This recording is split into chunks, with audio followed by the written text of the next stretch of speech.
Welcome to our channel Paliya brand education. तो student, आज हम लोग क्लास 9 का हिस्ट्री पढ़ेंगे। ठीक है, लेक्चर नंबर 3। ठीक, पिछले लेक्चर्स में हमने पढ़ा फ्रेंच रिवॉल्यूशन कैसे हुआ था, क्या कारण था, कब हुआ था, ठीक, और क्या क्या उसके लिए लोगों को क्या करना पड़ा, स्ट्रगल करना पड़ा, कैसे स्ट्रगल करना पड़ा सर्वाइवल के लिए। ठीक, इस लेक्चर में हम लोग पढ़ेंगे a growing middle class in villages and end of privileges. ठीक, कैसे मिडिल क्लास ग्रो करता है। ग्रो मतलब पैसा कमाना, वर्चस्व स्थापित करना।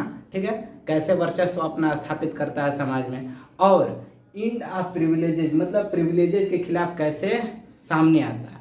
जो प्रिविलेजेज क्या होते थे, तो जो बाय बर्थ राइट्स दिए जाते थे फर्स्ट स्टेट और सेकंड स्टेट को, वही प्रिविलेजेज कहा जाता है। जैसे first state clergy person, second state Nobel person, इनको क्या टैक्सेस नहीं देना था।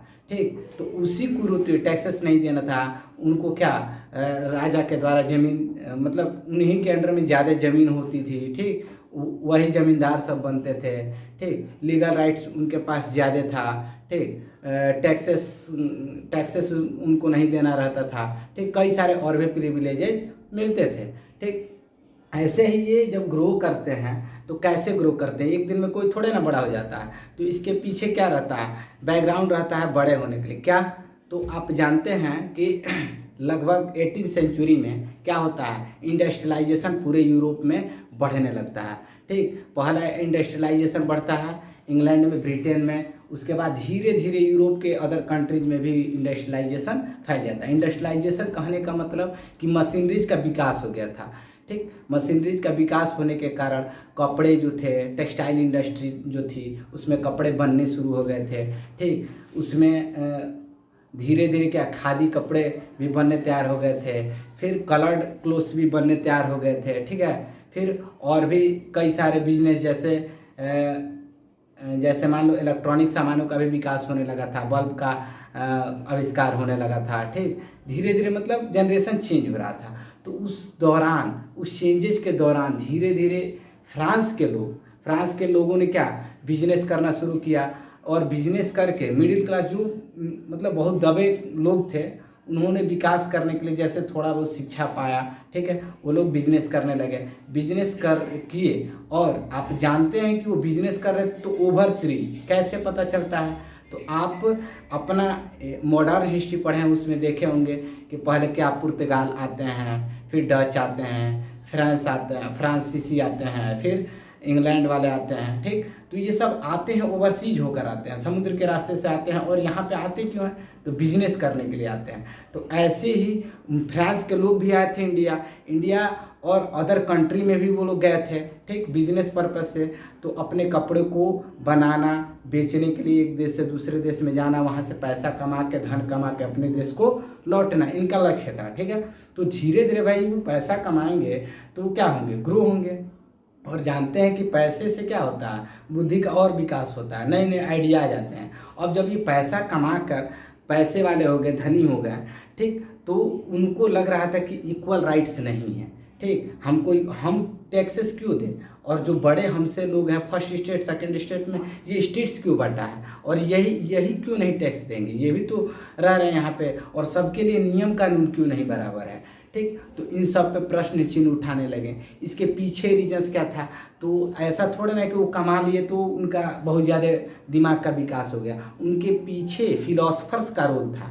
और फिलोसफर्स कौन होते थे, तो दर्शन शास्त्री, जो क्या अपनी किताबों के माध्यम से, अपने उपन्यासों के माध्यम से, ठीक, लेख लिख कर, न्यूज़पेपर के माध्यम से वो क्या लोगों के अंदर जागरूक किए। क्या जागरूक किए कि जो ये मोनार्ची है ये क्या है, शोषण कर रही है लोगों का, ऐसा सिस्टम नहीं होना चाहिए। ठीक है, और ये मोनार्ची को हटा देना चाहिए। ठीक, सभी को बराबर अधिकार मिलना चाहिए, लोगों के हिसाब से शासन प्रक्रिया होना चाहिए और नियम कानून बनना चाहिए। ठीक, उसमें आते हैं रूसो, हमारे महान दर्शन शास्त्री आते हैं। ठीक, जॉन लॉक आते हैं। ठीक, मोंटेग्यू आते हैं। ये सब क्या है, महान दर्शन शास्त्री है जो फ्रांस के लोगों को जागरूक किए। ठीक, कि आप अपने अधिकार के लिए लड़िए। ठीक, और एक राष्ट्र का निर्माण, अच्छे राष्ट्र का निर्माण कीजिए। इसमें अब ये भी था कि फिलोसफर्स को कहाँ से ये सब आइडियाज आ रहे थे।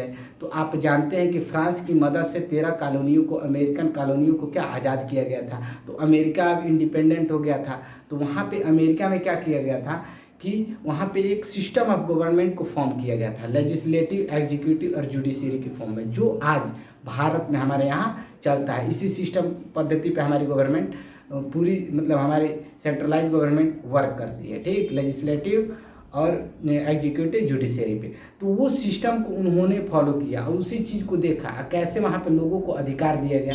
तो इन सब बातों को देखते हुए क्या हुआ, हमारे यहाँ फ्रेंच पीपल के लोगों में क्या हुआ, विकास हुआ और मिडिल क्लास ग्रो करके आया, ठीक। उनमें और भी ऑफिशियल्स थे, लॉयर्स थे, अदर थर्ड स्टेट के अदर लोग भी थे जो क्या हो गए थे, जागरूक हो गए थे और शिक्षित हो गए थे। मतलब शिक्षित होना, शिक्षा के बारे में आप जानते हैं कि भीमराव अम्बेडकर ने कहा है कि शिक्षा वह शेरनी की दूध है जो जितना पिएगा उतना दहाड़ेगा।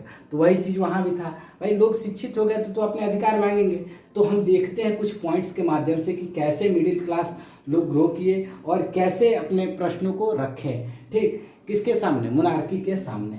तो देखिए, a growing middle class in villages and end of privileges. Growing middle class जैसे ही बढ़ती है और वो क्या करती है, इंड ऑफ प्रिविलेजेज को खत्म करती है। कैसे, पीके prosperous and had access to education and new ideas, ठीक। धीरे धीरे वो क्या होते हैं, प्रोस्पेरस हो जाते हैं। कैसे, एजुकेशन गेन करके और नए नए आइडियाज उनके पास आते हैं, ठीक। प्रोस्पेरस मतलब पैसे वाले हो जाना। अब मैं बताया कैसे पैसा।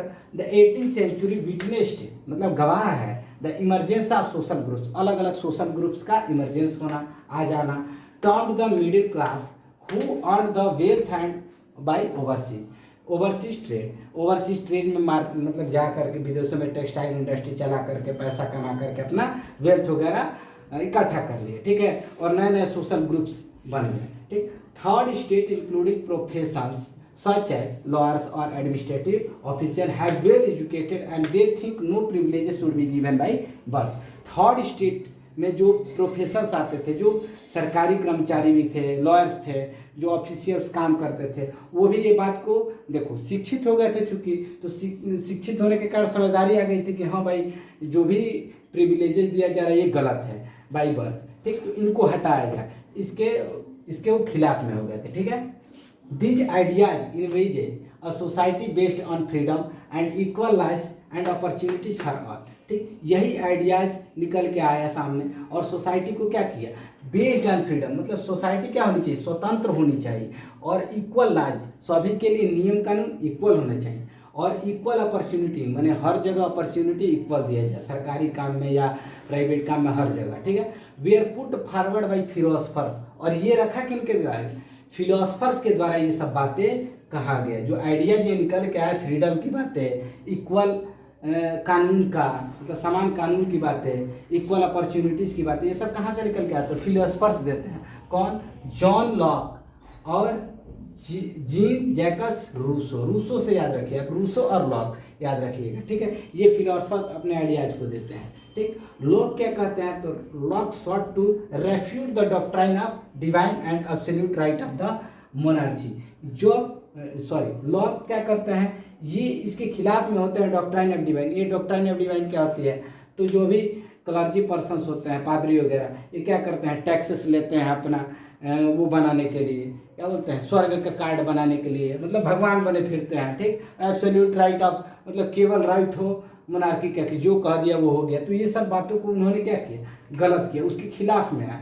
रूसो ने क्या किया, Rousseau carried the idea forward proposing a form of government based on social contract between people and their representative. Rousseau क्या करते, रूसो कह रहे थे अपने आइडियाज़ के, मैंने उनका आइडिया ये था कि ऐसी गवर्नमेंट होनी चाहिए, मैंने ऐसी सरकार होनी चाहिए जो क्या हो, लोगों और उनके रिप्रेजेंटेटिव, और रिप्रेजेंटेटिव मतलब जो प्रतिनिधि चुन के जाते हैं नेशनल असेंबली में, ठीक, उनके बीच में क्या होना चाहिए, एक कॉन्ट्रैक्ट की तरह होना चाहिए। मतलब कि जब गए हैं वहाँ पे उनके रिप्रेजेंटेटिव, तो पीपल के हिसाब से वर्क करें कि लोग क्या कह रहे हैं उनके हिसाब से काम हो, रूसो चाहते थे, ठीक। मोंटेग्यू प्रोपोज किया था division of power with in government between legislative, the executive and the judiciary. USA के एग्जाम्पल को लेकर के मोंटेग्यू ने कहा था कि हमारी गवर्नमेंट कैसी होनी चाहिए, डिवीजन होना चाहिए पावर का, लेजिस्लेटिव, एग्जीक्यूटिव और जुडिशियरी में पावर का डिवीजन होना चाहिए, ठीक है, ताकि अच्छे से चल सके सारा सिस्टम। उसके बाद the ideas of this philosophers were discussed intensively in the salons and coffee. मतलब ये सब आइडियाज जो फिलासफर्स के थे लोगों में डिस्कस किए जाते थे, ठीक, वेरियस जगह पे, ठीक। आज भी कोई नीति आती है सरकार की तो लोग क्या करते हैं, चारों तरफ चर्चा करते हैं, चाय की दुकान पे चर्चा, पान की दुकान पे चर्चा करते हैं। वैसे उस समय भी चर्चा शुरू हो गया था और जो बुक्स और न्यूज़पेपर के माध्यम से उनके सामने आया था। पीपुल प्रोटेस्ट करने लगे as the system of privilege. लोग जागरूक होने के बाद क्या करने लगे, पूरे सिस्टम के विरोध में हो गए कि ये जो प्रिविलेजेज बाई बर्थ जो दिया जा रहा है ये गलत है, ठीक, और टैक्सेस जो बढ़ा दिया जा रहा है एक ही स्टेट पे वो भी गलत है। तो इसको लेकर के पूरा विद्रोह छिड़ गया लोगों में, ठीक है। उसके बाद से हम देखते हैं कि आगे नेक्स्ट हमको क्या पढ़ना है, ठीक। तो नेक्स्ट हम लोग पढ़ेंगे students outbreak of the revolution, ठीक। रिवोल्यूशन का आउटब्रेक मतलब कैसे रिवोल्यूशन हुआ, ठीक, क्या क्या कारण थे वो भी हम अच्छे से डिटेल में आगे हम लोग पढ़ेंगे। आज का लेक्चर्स ये रहा, आपको आई होप आपको अच्छे से समझ में आया होगा, ठीक है स्टूडेंट। अगर आपको कहीं भी डाउट है तो आप कमेंट करके हमको बताइए, ठीक है। Have a nice day, thank you.